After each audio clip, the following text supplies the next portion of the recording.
Alright everybody, we're back at it again. Still fooling with the slat traps a little bit. Everybody liked the slat trap videos so good. Thought I'd share a few modifications with you that we made on some of the new ones we're building. Decided to go ahead and build a couple more. This one I've pretty much finished, except for nailing down these top boards here.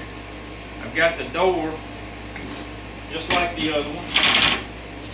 I'm going to set it right there a second. I'm going to show y'all something.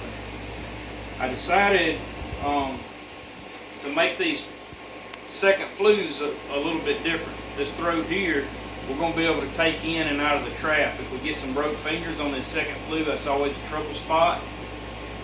And I figured it'd be a big help if you could get this out to work on it, to replace these fingers if they break, without tearing the whole trap apart. So I'm going to nail all this down.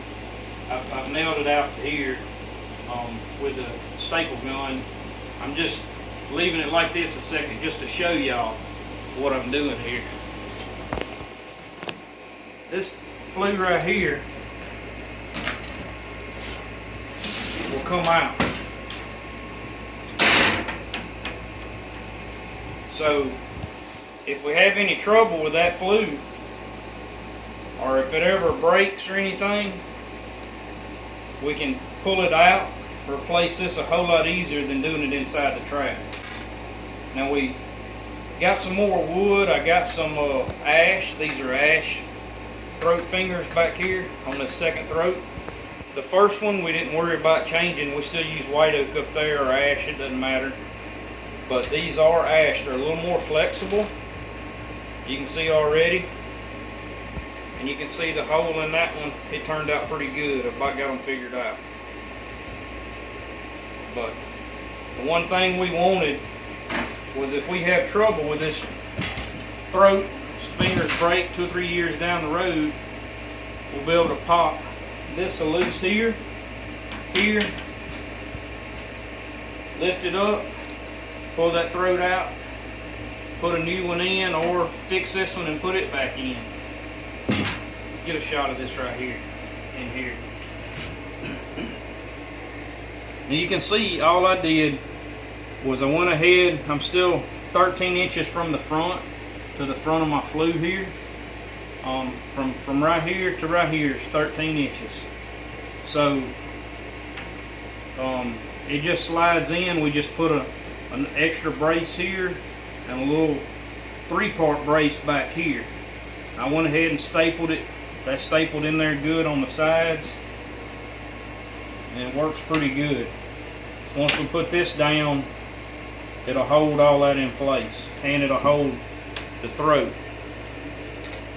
Won't go anywhere. I'm not putting any nails, nothing in this.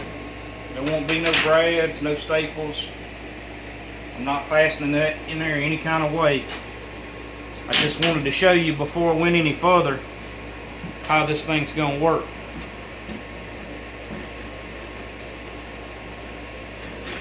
Slide it right down in there, like so. It's nice and tight.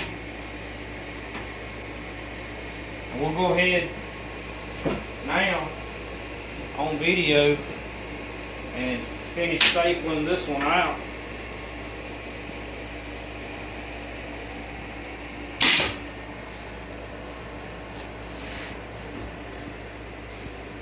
Now you don't, if you do a trap and you build it like this with this interchangeable flue, you don't want to put any staples in this, nowhere around. So I'm making sure I stay in this one with my staples. I'm only doing one real quick so we make sure the door still fits.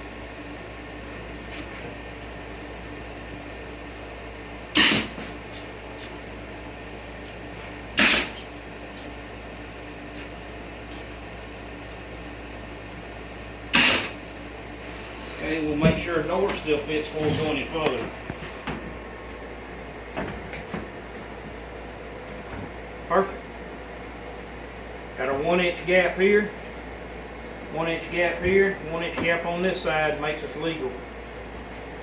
But that should work. I'm gonna put my My dog down's here to hold my door in place. But that's it. Another trap.